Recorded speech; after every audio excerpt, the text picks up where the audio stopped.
Olá a todos, mais uma vez nos encontramos aqui semanalmente na Rede Novo Tempo e na Rádio RCS para o estudo da Sagrada Escritura. Neste primeiro trimestre de 2023, como sabem, aqueles que acompanham com frequência desde o início do ano, estamos a falar de gerir para Deus, aquilo que Deus nos entrega e as diversas formas que, de acordo com a sua instrução, nós temos para sermos mordomos em seu favor e também do nosso próximo, que é justamente o assunto em particular que falaremos no estudo desta semana.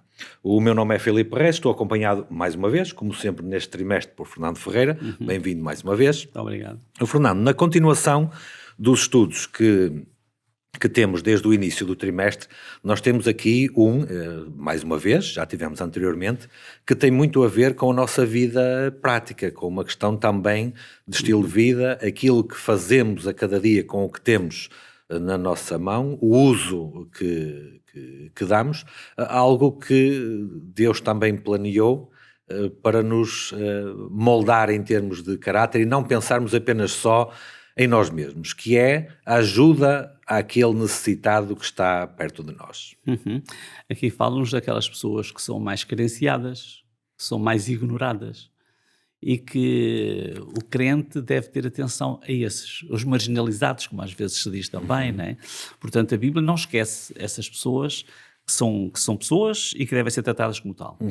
E nesse sentido, quando o Fernando dizia das pessoas mais carenciadas, o assunto desta semana talvez seja da perspectiva de quem tem para com quem não tem. Exatamente. E nesse sentido, eu vou convidar aqueles que quiserem acompanhar em Mateus 25, portanto o primeiro livro do Novo Testamento, Mateus capítulo 25 e no verso 40, que tem aqui um versículo muito importante para o estudo desta semana e diz o seguinte: E respondendo o rei lhes dirá, em verdade vos digo, que quando o fizeste a um destes meus pequeninos irmãos, a mim o fizeste. Então dirá também aos que estiverem à sua esquerda, apartai-vos de mim, malditos, para o fogo eterno, preparado para o diabo e os seus anjos. Há aqui uma distinção de comportamentos, não é? O destaque aqui está no versículo 40, em que Jesus está a dizer, quando fazemos o bem a alguém, isso é exatamente o mesmo de fazer o bem a ele. Isto transporta-nos aqui para uma dimensão muito superior do que simplesmente entregar alguma coisa a alguém para fazer o bem a outra pessoa. Nós, no decorrer do estudo, vamos perceber que, segundo a filosofia bíblica e a cosmovisão bíblica, as pessoas deviam se preocupar, não era só o facto de ajudar ou de dar pontualmente, mas preocupar com aqueles que podem estar a ser carenciados, ou que são carenciados. Portanto, é uma preocupação que devia fazer parte do nosso estilo de vida também. Mas aqui, Fernando, nós vamos abordar de auxiliar essencialmente dois grupos de carenciados ou necessitados, ou alguém que precisa de algum auxílio. E talvez nós, agora neste primeiro trimestre de 2023 e nestas datas em que nós estamos, que na próxima semana se completa um ano sobre a guerra que está a haver na Ucrânia, nós que estamos aqui em Portugal e na Europa, nós temos muito presente na nossa mente aquilo que é ajudar o pobre e ajudar o estrangeiro. Talvez esta ideia não esteja assim tão frequente na nossa mente, porque nós vivemos num primeiro mundo em que as necessidades não são as mesmas de outros locais, mas também aqui vem-nos bater à porta o pobre e o estrangeiro para nós os ajudarmos. A palavra estrangeiro é correta, podemos usar outra que é o estranho, porque nós temos muita dificuldade em nos relacionarmos com estranhos. Aliás, para nos protegermos, eventualmente, as crianças são ensinadas a não se relacionar com os estranhos, mas a Bíblia mostra que nós devíamos estar preocupados com os estranhos, com os estrangeiros, com os carenciados, ainda que não os conheçamos, porque às vezes nós também podemos pensar só naqueles que estão junto de nós e que os conhecemos, mas devíamos ter essa preocupação com os estranhos. Ou seja, a Bíblia e o Deus da Bíblia dá-nos instruções para não olharmos apenas, desde logo, para nós próprios, depois para aqueles que nos rodeiam, porque não é errado olhar para aqueles que nos rodeiam, Claro, nem pensar. São mais próximos. É uma responsabilidade até, desde logo, de pais para filhos, por exemplo, não é? Claro. Mas também com os afastados, com aqueles que são diferentes de nós, com aqueles que não são iguais a nós. Ou seja, Deus quer que eu esteja preocupado com o mundo inteiro, basicamente. Exatamente. Há uma palavra grega que é filoxenia, de onde vem a nossa palavra que parece que não tem muito a ver, mas que é hospitalidade. E que é composta por duas palavras gregas. Uma é philo, ou phileo, que é o amor, a amizade, e xenia, que é o estranho. Portanto, a hospitalidade é amor pelo estranho, é amizade pelo estranho. E isto é uma coisa que não está muito na nossa mentalidade agora, quer dizer, temos alguma dificuldade nisso. Mas o espírito cristão chega aqui, ter amizade por aqueles que não conhecemos. E sobretudo quando estão em situação desfavorecida, aí devíamos ter essa preocupação. É muito interessante essa abrangência que a Escritura faz, não é? E para continuar, eu gostaria de ler aqui no Evangelho de Lucas, no capítulo 6, e nós temos aqui um texto muito, muito importante, também no contexto desta semana. E nós lemos a partir de Lucas capítulo 4 e do versículo 16 para a frente, e diz: E chegando a Nazaré, onde fora criado, claro, está a referir-se à pessoa de Jesus, naturalmente, entrou num dia de sábado, segundo o seu costume, na sinagoga, e levantou-se para ler. 17. E foi-lhe dado o livro do profeta Isaías, e quando abriu o livro, achou o lugar em que estava escrito: O Espírito do Senhor está sobre mim, pois me ungiu para evangelizar os pobres. Enviou-me a curar os contritos de coração, a proclamar liberdade aos cativos, restauração da vista aos cegos, a pôr em liberdade os oprimidos e a anunciar o ano aceitável do Senhor. Portanto, isto foi aquele famoso episódio que ele leu as Sagradas Escrituras. Nós temos aqui um desdobramento daqueles grupos que referimos ao princípio. Nós temos pobres, não é? Nós temos cativos, nós temos cegos e nós temos oprimidos. Temos aqui uma série de pessoas que Jesus disse que veio justamente para auxiliá-las. Exatamente. A função de Messias, aliás, quando diz que ele é ungido, portanto ele é um Messias. Ele é um ungido para quê? Eu destaquei os verbos que ele aqui utiliza: evangelizar, curar, apregoar, dar vista, pôr em liberdade. E realmente, como referiste, são os pobres, são os quebrantados, são os desanimados. Cristo veio para isso. E ele disse uma coisa que surpreendeu aquela gente toda. É que ele depois, logo adiante, no versículo adiante, ele diz: hoje cumpriu-se esta Escritura. E eles ficaram surpreendidos, porque eles não esperavam que o Messias tivesse uma função destas. Mas é sintomático, é um texto muito interessante, vale a pena ser lido quer em Isaías, quer em Lucas, porque é uma citação de Isaías, e perceber o que é que já 700 anos antes Isaías tinha profetizado que seria a missão do Messias, e eles não compreenderam isso. Talvez contextualizando aqui um pouco para entendermos melhor estas palavras, nós vemos em muitas situações Jesus a tomar atitudes ou a proferir declarações que vão contra aquilo que eram as ideias estabelecidas. E naquele tempo havia muito este pensamento: se é pobre, se é doente, se tem alguma dificuldade, isso então é uma justa consequência de erros e de pecados que a pessoa tem, então essa pessoa é merecedora de algum desprezo. Esta era uma ideia prevalecente. As palavras de Jesus vêm exatamente num sentido contrário disso. Exatamente. Existem aqueles que estão em dificuldade, mas é para esses que eu cheguei aqui. Mais uma vez, Jesus parece ir contra a norma, não divina, mas a norma humana, neste caso. Sim. Eu encontro uma palavra que pode definir o que aquelas pessoas sentiram. A missão que Jesus ali declarou é chocante para eles. Eles esperavam que ele viesse libertá-los dos romanos, mas não esperavam que o Messias viesse para cuidar dos doentes, dos pobres, dos cegos. Quer dizer, essa era a missão do Messias. E eles não tinham percebido isso. Estavam à espera de um libertador político e não de um que realmente tivesse libertar os oprimidos. É muito curioso, mais uma vez contextualizando, estavam à espera justamente desse libertador político que os exaltasse ainda mais na glória que tinham, ou achavam que tinham, e Jesus vem e parece que passa a maior parte do seu tempo preocupado com estes pobres, com os miseráveis da sociedade, do que com os ricos, os que viviam na opulência. O que não quer dizer que ele desprezasse a outra parte, como é evidente. Mas uma boa parte do tempo que Jesus gastou, pelo menos no relato que nós temos dos Evangelhos, foi justamente ocupar-se com estas pessoas. Talvez isto nos ensine muito hoje. Há uma expressão que Jesus usava, e encontramos-la diversas vezes no Evangelho, ou nos Evangelhos, é quando ele via estas pessoas, diz que ele se movia de íntima compaixão. Portanto, a compaixão, o amor por esses desfavorecidos, por esses que sofrem, era a perspectiva de Jesus. E, aliás, um dos seus apóstolos, o Tiago, ao escrever a sua epístola, ele diz: a religião pura e imaculada para com Deus o Pai é esta: visitar os órfãos e as viúvas nas suas tribulações e guardar-se da corrupção do mundo. Quer dizer que havia uma visão muito clara entre a igreja primitiva, entre a igreja inicial, do cuidado com aqueles que eram os mais desfavorecidos. Sim, e quando falamos em órfãos e viúvas, eu peço desculpa pela repetição, mas mais uma vez contextualizando, nós estamos num tempo de uma sociedade puramente patriarcal, não é? Em que o homem era o garante do sustento e da manutenção da casa. Claro. E, portanto, se temos órfãos é porque não têm pai, se temos viúvas é porque não têm marido. Claro. Pessoas que, hipoteticamente ou teoricamente, ficariam abandonadas.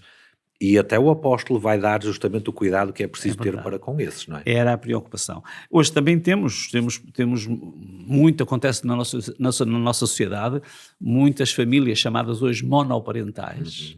São às vezes jovens que ficam com os filhos com muitas dificuldades, têm que trabalhar, têm que educar. Nós devíamos estar atentos a isso, porque essas pessoas precisam. Esses são os pequeninos que realmente aqui são referidos, aqueles que não são notados. Aliás, às vezes a nossa dificuldade pode ser identificar-nos com eles ou então identificá-los. Às vezes nem os identificamos e então muito menos nos identificamos com eles, não é? Portanto, seria muito interessante que nós descobríssemos e aprofundássemos essa necessidade. Ou seja, precisamos de empatia e discernimento. Exatamente. Não é? Agora, a Bíblia, ela aponta alguns conselhos de como é que nos tempos, séculos atrás, não é? Se providenciava em favor desses pobres. Eu vou citar aqui um versículo que está em Levítico 23, 22, portanto, isto escrito no tempo de Moisés. Uns 16 séculos antes de Cristo, 36 séculos atrás de nós, não é? Levítico 23, versículo 22 diz: E quando cegardes a cega da vossa terra, portanto está a falar da colheita, não é? Não acabarás de cegar os cantos do teu campo, nem colherás as espigas caídas da tua cega. Para o pobre e para o estrangeiro as deixarás. Eu sou o Senhor vosso Deus. Esta expressão, eu sou o Senhor vosso Deus, indica claramente, como o resto do texto diz, que não foi uma ideia de Moisés. Claro. Foi uma ideia de Deus de que algo sobrasse, algo restasse do campo para atender à necessidade do pobre. Esta é uma visão muito interessante porque coloca as coisas... Qual é a razão? Porque é que eles deviam deixar ficar aquelas coisas no campo, aqueles restos para o pobre e o estrangeiro? É porque eles eram povo do Senhor. Eu sou o Senhor. E, portanto, eu sou o Senhor vosso Deus. Isto mostra que eles deviam ter uma filosofia diferente porque eles pertenciam a Deus. Eles eram de Deus. Estou aqui a lembrar-me neste contexto uma história que vou apenas citar de memória em 10 segundos, que é a história de Ruth. Porque ela ficou extremamente necessitada com o falecimento do sogro, do marido e do cunhado, não é? Claro. E ficou ela, ficou a sua cunhada e ficou a sua sogra, 3 mulheres, que tiveram de procurar um sustento. E há uma ocasião em que Ruth vai justamente apanhar os restos da colheita que estava a ser feita em cumprimento desta ordem que está aqui para garantir a sobrevivência de alguém que tinha ficado numa situação imprevista, não é? Que foi uma situação de viuvez. Agora, Fernando, aqui nós temos uma pergunta a fazer.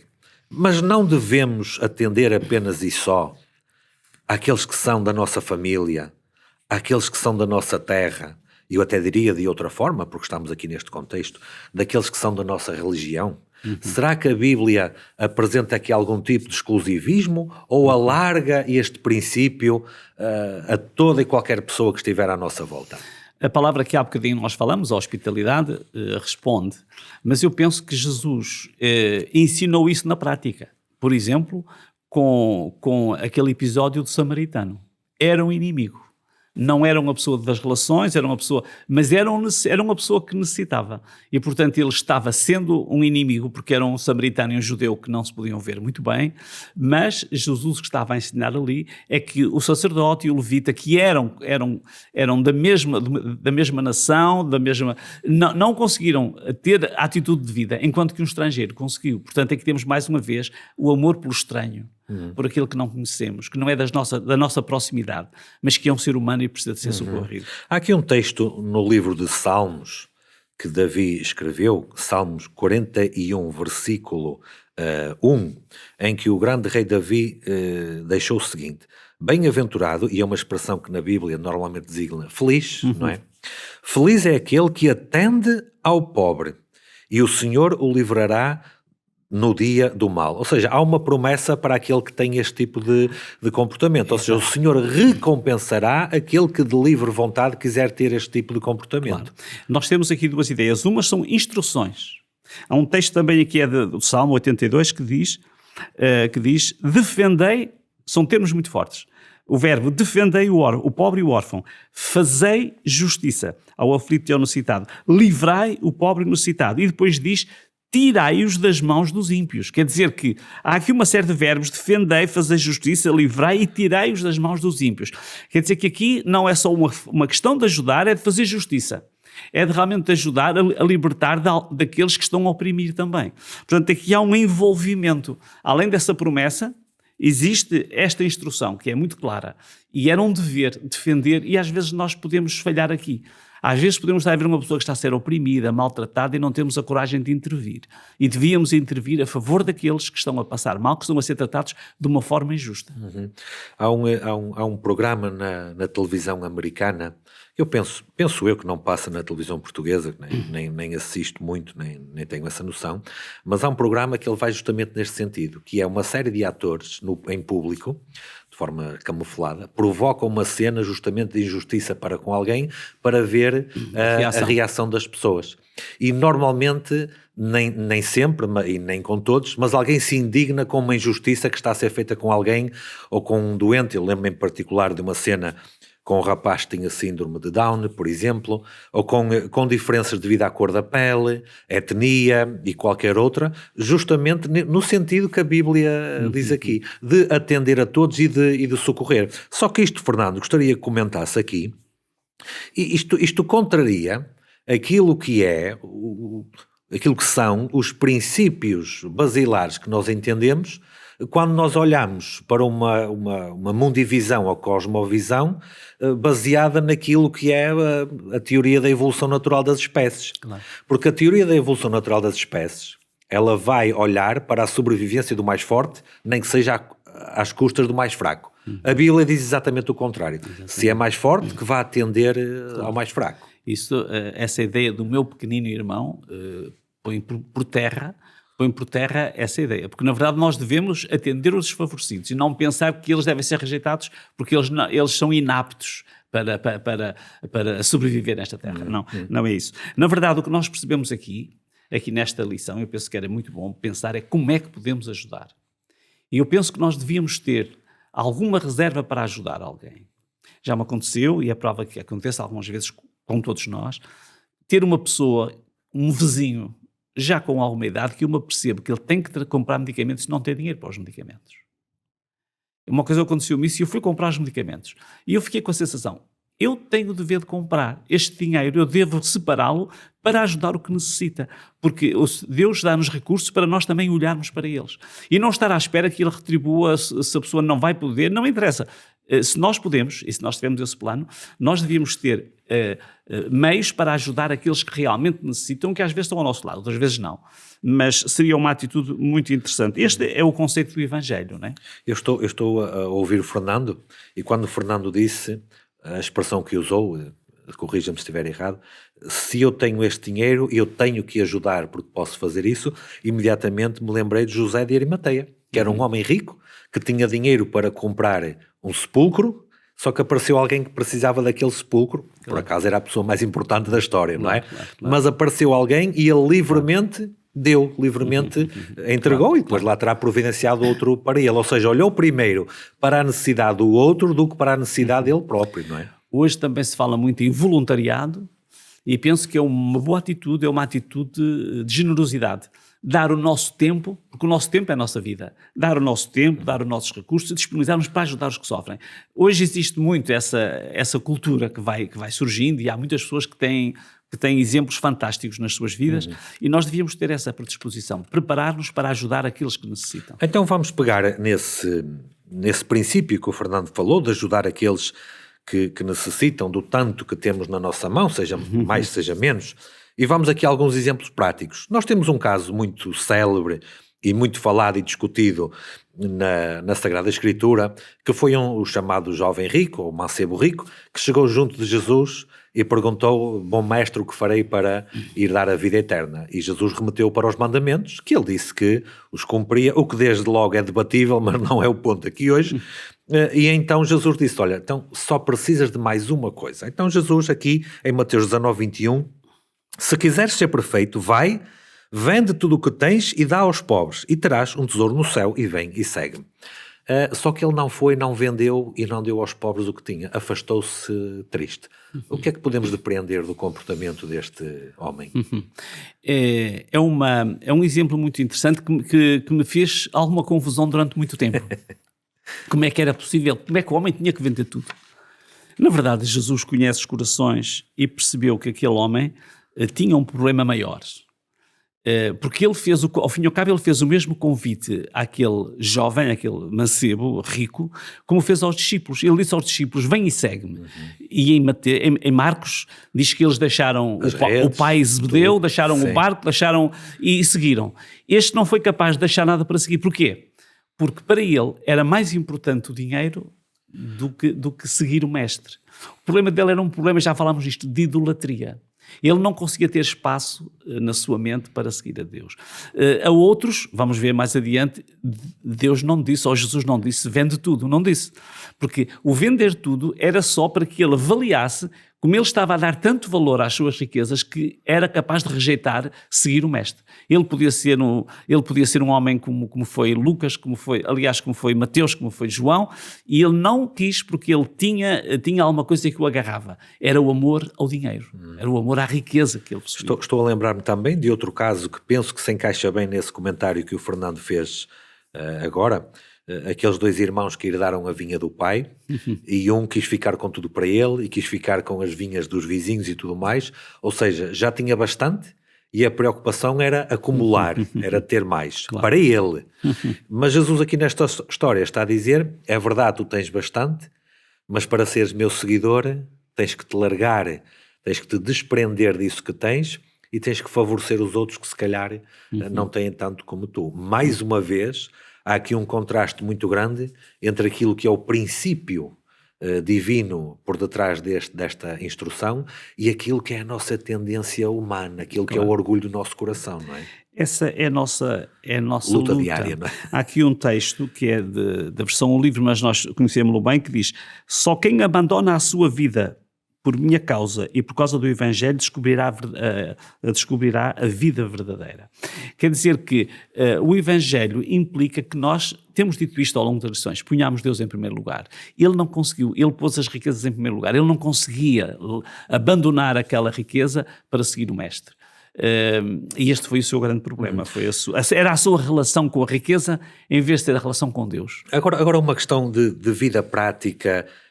Num contexto espiritual, Fernando, nós lemos há pouco um versículo do Antigo Testamento, que naturalmente este mancebo o conheceria, claro, não é?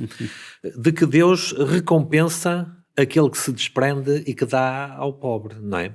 Conhecendo isso, e mesmo assim querendo reter, querendo ficar para ele próprio, não querendo arriscar perder aqueles bens que tinha, talvez ele tenha perdido de vista que ao fazer isso ia ganhar algo muito maior e muito melhor do que simplesmente, e eu vou agora usar uma expressão corrente, uma avultada conta no banco, não é?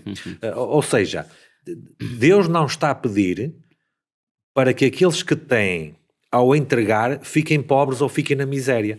O que Deus está a dizer é que vai abençoá-los e que vai favorecê-los. Pode não ser exatamente como nós pensamos, mas pode até ser também em termos materiais. Claro que isto tem que ver com uma atitude. É a atitude espiritual e mental diante das situações. Se aquele homem amasse mesmo a Deus, ele queria a vida eterna.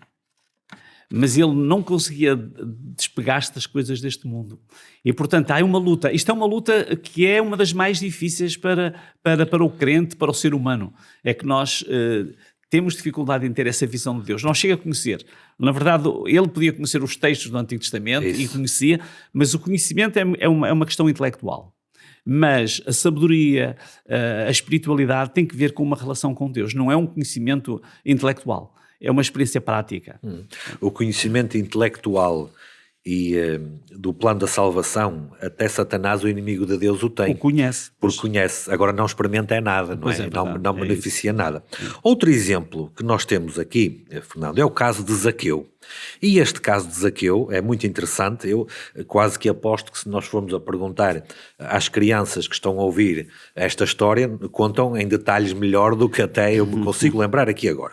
Mas indo ao essencial daquilo que nos interessa para o assunto desta semana, Zaqueu era um homem abastado, exercia o seu trabalho a cobrar impostos. Se calhar eu vou dizer que Zaqueu era as finanças daquele tempo, não é? Ou seja, ele fazia o trabalho que ninguém gosta, não é? Que é para tirar parte da receita que nós temos, como ainda falámos nas semanas anteriores. Piorando a questão, sabemos que naquele tempo muitos destes trabalhadores das finanças tiravam mais do que aquilo que deviam. Ou seja, exploravam o povo, não é? Só que Zaqueu tem um episódio que muda radicalmente a vida dele, não é? E há um detalhe importante que eu gostaria que o Fernando comentasse, que é o seguinte: Zaqueu, propositadamente, de livre vontade, foi à procura de ver Jesus. Foi à procura de se encontrar com ele. Não foi o caso de Jesus ter ido por iniciativa própria à procura de Zaqueu. Não, Zaqueu foi lá e depois Jesus é que respondeu. Dentro do coração daquele homem, ele já se apercebia que a avultada riqueza que tinha não era o suficiente para ele estar de bem com a vida. Eu creio que Zaqueu estava profundamente convencido que precisava de fazer alguma alteração na sua vida. Ele precisava de alterar alguma coisa. Esta história, este episódio é muito interessante, como ele aqui está colocado no nosso estudo, porque ele está a seguir ao do jovem rico. E aqui ajuda-nos a perceber um episódio e ajuda-nos a compreender o outro. Primeiro, ambos eram ricos. Segundo, ambos queriam ver a Jesus. Ambos tinham anseios espirituais. E mais, ambos queriam a vida eterna. E, portanto, até aqui eles tinham as mesmas atitudes. Só que a seguir, Zaqueu, quando se encontra com o mestre, ele mesmo diz a Jesus: eu vou dar metade dos meus bens aos pobres. E Jesus não disse: não tem que ser metade, tem que ser tudo. Quer dizer que ele não disse a mesma coisa que disse ao outro. Porque ele sabia que Zaqueu não tinha as suas riquezas como um ídolo. Zaqueu era uma pessoa que era rico, naturalmente tinha a noção de que talvez devesse devolver e devesse ajudar os pobres, neste caso. E ele não pôs, ele disse que dava metade aos pobres e restituiria alguém a quem ele tivesse de faltar. 4 vezes mais. Quer dizer que ele não estava apegado à riqueza, embora fosse rico. E aqui é que está o problema. Eu gosto de falar nisto, porque às vezes há crentes que são abençoados por Deus e que têm bons recursos. E até às vezes podem sentir um bocado incomodados pelo facto de serem abençoados. Não tem que ser. Abraão e Jó eram riquíssimos. Riquíssimos. O Jó também.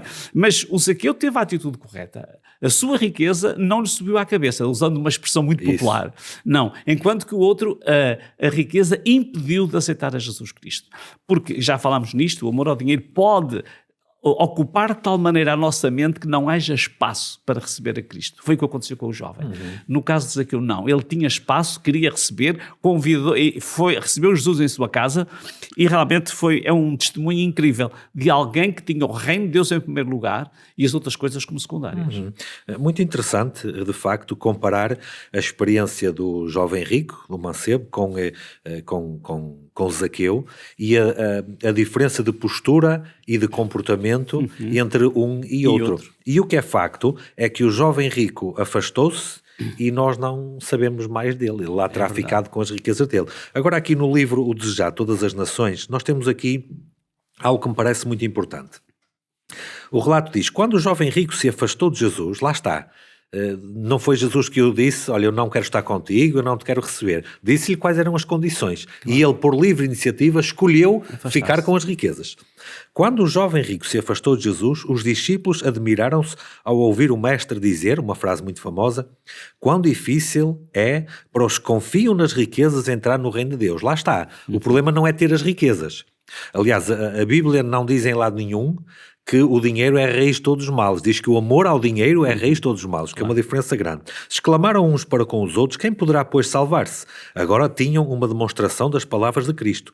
As coisas que são impossíveis aos homens são possíveis a Deus. Elas declaram como, por meio da graça de Deus, um rico podia entrar no reino. Agora aqui referindo-se à questão de Zaqueu. Portanto, o mancebo quis ficar com as riquezas. Zaqueu, e como disse o Fernando, e este é um ponto muito importante, não foi preciso Jesus fazer o apelo, ele disse mesmo, eu vou devolver a quem defraudei, não é? E vou entregar aquilo que tenho. E daí Jesus ter aceitado aquela declaração da parte dele. Há aqui uma diferença de postura, uma diferença que demonstra aquilo que está no coração, que depois vai determinar aquilo que é o futuro, não apenas nesta terra, mas eterno de cada um deles. Exatamente. O texto que lemos inicialmente falava-nos sobre isso, não é? Os que estão à direita e os que estão à esquerda. Exatamente, isso mesmo. Agora, eu mencionei há pouco, Fernando, os exemplos de dois homens riquíssimos. Mencionei Abraão e mencionei Jó, não é? Bom, mas agora tenho que fazer aqui uma ressalva para quem está talvez menos habituado ou conhecedor da história de Jó. Jó foi um homem riquíssimo e também foi um miserável. A experiência de Jó passa pelas duas situações, em circunstâncias que não importam muito aqui agora, mas o que é que acontece? O Senhor olha para Jó e diz no versículo 8 do capítulo 1 que não há homem semelhante a ele, sincero e reto, temendo a Deus e desviando-se do mal. E é um homem riquíssimo, e é um homem com muitas posses. Então demonstra claramente que não é o dinheiro, não é as posses que é o problema, é o que está no coração. Claro. Ele teve uma atitude, há um texto que não venho aqui a referir, mas que nós conhecemos muito bem, quando ele perdeu os filhos, perdeu os rebanhos, ficou só com o seu corpo, ainda não tinha ficado doente. E a má saúde, não é? Depois ainda veio. Mais tarde. Mas ele dizia, Deus o deu, Deus o tirou. Deus o tomou. Quer dizer, ele tinha essa noção de que Deus era o Senhor de todas as coisas. E se Deus o tinha abençoado, ele ficou feliz. Agora, há razão que ele não compreendia, porque não foi Deus que lhe tirou, efetivamente, mas Deus permitiu que isto lhe acontecesse, ele continuou. E, aliás, o seu testemunho é este. Ele permanece firme e fiel, ou na abundância, e agora também em que ele passou por um momento muito difícil, onde perdeu tudo quanto tinha. Portanto, Deus o deu, Deus o tomou. Aliás, o caso de Jó, ainda alargando aqui um pouco mais, e podemos demorar-nos aqui um pouco de tempo, Jó não apenas perdeu as posses todas que tinha, como perdeu o mais importante, que era quase toda a sua família, quase toda. Claro. E aquilo que restou da sua família, ainda bem que foi a esposa, não é?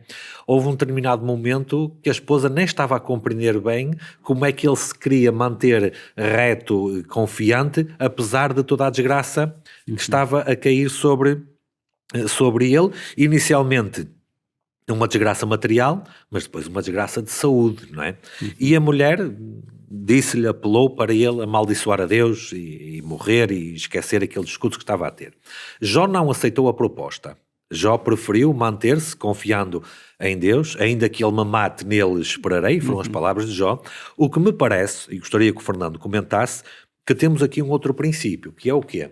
Quando nós temos bem definidos quais são os nossos valores, os nossos princípios, o padrão que nos orienta, mesmo que uma voz próxima da família atente contra isso, devemos manter-nos firme àquilo que é o nosso princípio. Saber que se fizemos bem porque Deus nos ordenou a fazê-lo, Deus agora nos tirou, mas não vamos alterar a nossa posição por causa disso. É mais importante a nossa fidelidade do que ouvir um conselho circunstancial porque as coisas não estão a correr tão bem como pensávamos. Claro, Jó tinha uma relação muito profunda com Deus.